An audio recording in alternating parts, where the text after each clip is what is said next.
রক্ত সঞ্চালন আমাদের শরীরের একটা বিশাল অংশ হচ্ছে আমাদের রক্ত অথবা ব্লাড। এই রক্ত আমাদের শরীরের যত অর্গান আছে সমস্ত অর্গানে পুষ্টি যোগায় এবং সেইখান থেকে পুষ্টি নিয়ে শরীরের অর্গানগুলো কাজ করে, আর সেখান থেকে আমরা কিন্তু একটা পূর্ণাঙ্গ মানবদেহ হিসাবে আমাদের কাজগুলোকে এক্সিকিউট করি। তাহলে বুঝতেই পাচ্ছেন যে রক্ত সঞ্চালন ভালো থাকাটা কতটা জরুরি। আসসালামু আলাইকুম, আমি doctor Khaleda Edib, regenerative and biological medicine specialist. আজকে কথা বলবো একটু ভিন্ন ধর্মী টপিক নিয়ে, সেটা হচ্ছে কিভাবে আপনি আপনার ব্লাড সার্কুলেশন অথবা রক্ত সঞ্চালনকে ভালো রাখতে পারেন। খুব ছোট ছোট কয়েকটা জিনিস যদি ফলো করতে পারেন তাহলে কিন্তু আপনি অনেক কঠিন ডিজিজ থেকে নিজেকে প্রিভেন্ট করতে পারেন। এক নম্বর হচ্ছে প্রতিদিন ডেইলি যেটা আমরা বলি exercise, 45 minute exercise is must. তবে অনেকে মনে করেন সকালেই করতে হবে অথবা বিকালেই করতে হবে, এরকম স্ট্রিক্ট রুলস ফলো যদি না করা যায় তাহলে এটাকে বাদ দেওয়া যাবে না।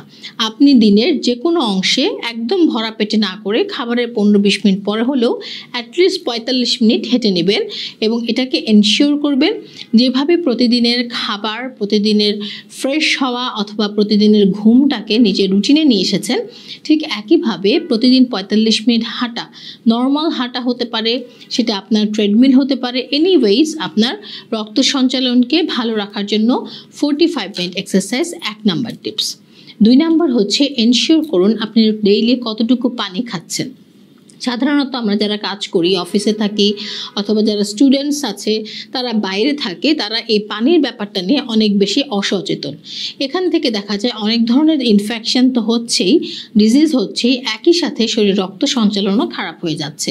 তাই তাদের জন্য অ্যাডভাইস প্রতিদিন 2.5 থেকে 3 লিটার পানি একজন অ্যাডাল্টের জন্য একদমই অ্যাপ্লিকেবল, এবং যদি তারা বাইরে থাকে সবসময় একটা বোতল ক্যারি করা।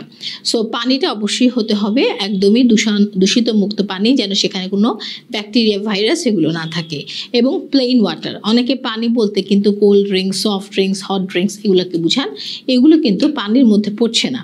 আমি যে প্লেন ওয়াটারের কথা বলছি সেটা হচ্ছে আমাদের ড্রিঙ্কিং ওয়াটার, যেটা প্রতিদিন 2.5 থেকে 3 লিটার এনশিওর করতে হবে। এবং 3 নাম্বার, আপনার খাদ্য তালিকায় প্রচুর পরিমাণে অ্যান্টি অক্সিডেন্ট রিচ ফুড, যেরকম ভিটামিন সি রিচ ফুড রাখতে হবে, যেটা আপনার রক্ত সঞ্চালনকে সাহায্য করবে, একই সাথে আপনার ইমিউন সিস্টেম বুস্ট আপ করবে।